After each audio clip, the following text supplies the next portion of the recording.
शेतकरी बंधूंनो, कमी दिवसात आणि कमी पाण्यात येणारं पीक म्हणजे उडीद. तर ही उडीद लागवड कशी करायची आणि याच्याबद्दलची संपूर्ण माहिती या व्हिडिओमध्ये मी सांगणार आहे. तर व्हिडिओ नक्की शेवटपर्यंत पहा आणि सर्वात आधी तुम्हाला आपल्या चॅनलला सबस्क्राईब आणि फॉलो करायला विसरायचं नाही, जेणेकरून अशा शेतीविषयक माहिती तुम्हाला मिळून जातील.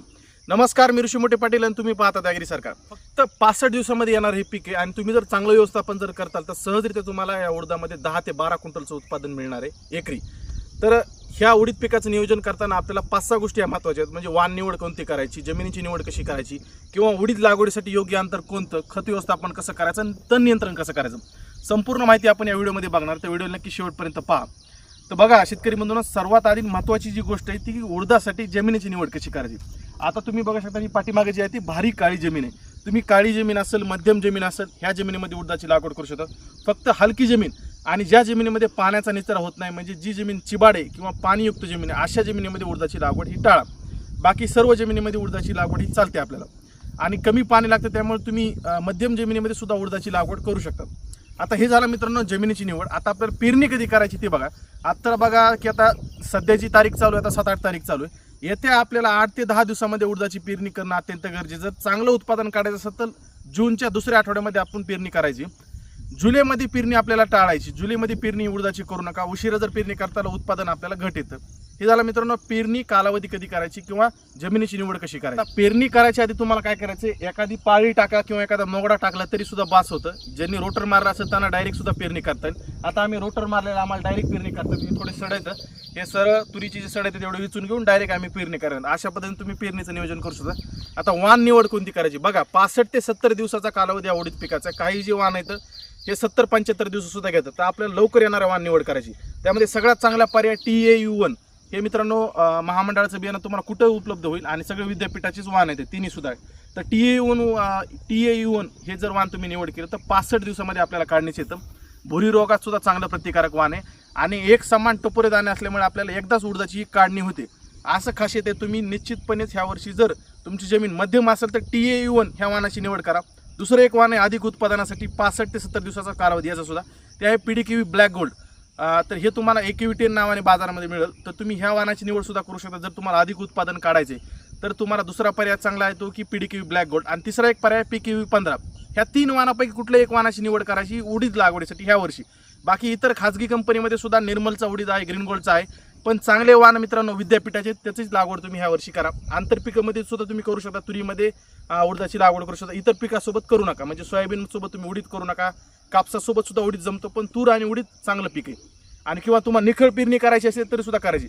आता एकरी बियाणं किती लागतं आपल्याला बघा. जर आपण ट्रॅक्टरने सरळ पेरणी करत असू 18 इंच आपल्याला 2 फणातलं जर अंतर असेल तर आपल्याला एकरी बियाणं लागणार आहे 5 किलो. आणि जर तुम्ही टोकन मशीनी उडदाची जर टोकन करतात तर 2 ते 3 किलो आपल्याला खूप झालं एकरी बियाणं. आता त्या 2 बियातलं अंतर किती ठेवायचं तर बघा, ट्रॅक्टरने जर पेरणी करत असतो तर आपल्या 2 फणातलं अंतर ठेवायचं 18 इंच आणि 2 रोपातलं अंतर जे ठेवायचं आपल्याला 5 सेंटीमीटर ते 10 सेंटीमीटर. काही ठिकाणी उडीद हा 1 फुटावर सुद्धा लागवड करतात. म्हणजे सरळ ट्रॅक्टरचे जे 2 फण आहेत ते 1 फुटाचं अंतर ठेवतात, पण ते खूप जवळ होतं. तर तुम्ही 1.5 फुटावर उडदाची लागवड करा. 2 ओळीतलं अंतर आणि 2 रोपातलं अंतर हे 10 सेंटीमीटर ठेवा. तर आपल्याला उडीद दाट होणार नाही आणि फुटवा सुद्धा चांगला मिळेल.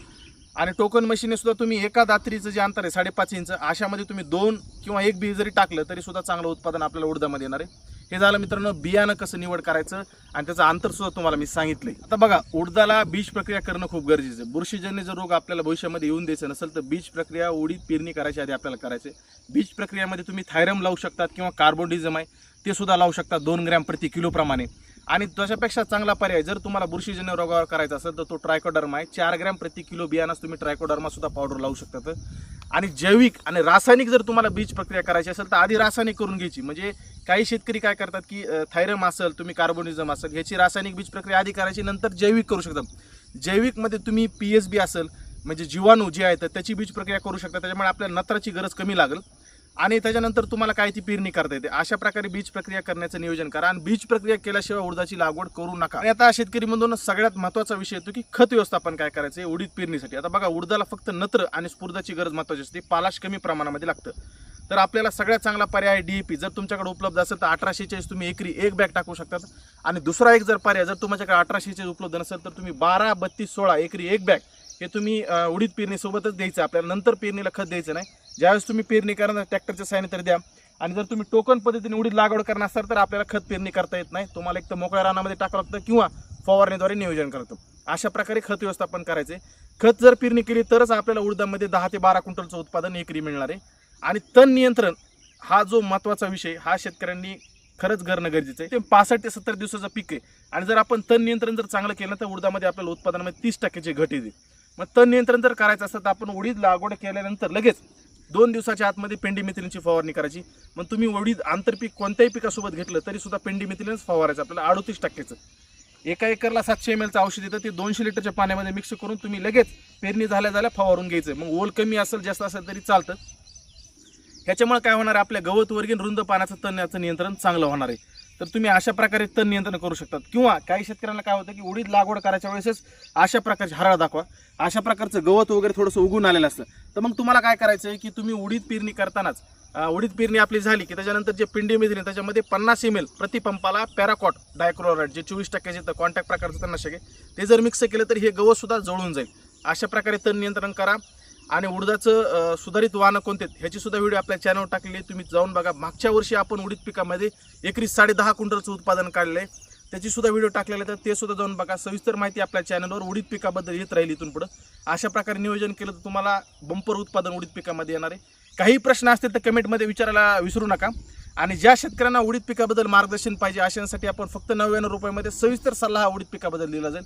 खालील दिलेल्या नंबरवर तुम्हाला संपर्क करायचा आहे आणि तुम्हाला मार्गदर्शन घ्यायचं आहे. व्हिडिओ आवडली असेल तर जास्तीत जास्त लाईक आणि शेअर करा आणि आपल्या चॅनलला लगेच सबस्क्राईब आणि फॉलो करून ठेवा, म्हणजे तुम्हाला व्हिडिओ सर्वात आधी मिळून जातील.